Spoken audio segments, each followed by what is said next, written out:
Shin sallan tarawihi da kuma sallan tahajjud da muke yi a watan Ramadan, akwai adadin raka'o'i wanda wajibi dole ne a takaita a kansu ko kuma babu? Amma Sheikh Al-Uthaymin wannan tambaya ya ba da amsan cewa babu laifi mutum yakan iya yin adadin raka'o'in da ya ga dama a cikin watan Ramadan. Mutum zai iya yi raka'o'i 20 ko raka'o'i 50 ko makamancin haka ko kuma kasa da haka.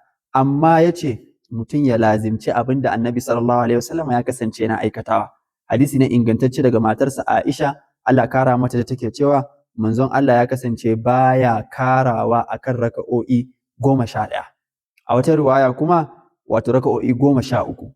To don haka 'yan uwa musulmai, a lokacin da mutum ya zo sallan tarawihi sai ya yi kokari ya bi wannan tsari, in ma ya yi raka'o'i 11 ko kuma mutum ya yi raka'o'i 13.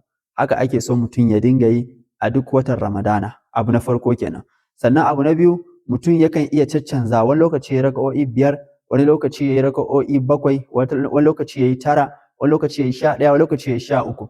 Kada ya zamto ka takaita akan wato iri guda, irin yadda a masallacanmu ake, sai ga kullum raka'a 11, kullum raka'a 11. To wannan bai dace da sunna ba, ya kamata a dinga caccanzawa, wata rana a yi kaza, wata rana a yi da yawa, wata rana a yi kaɗan. Hakan shine karantarwar manzon Allah sallallahu alaihi wasallam.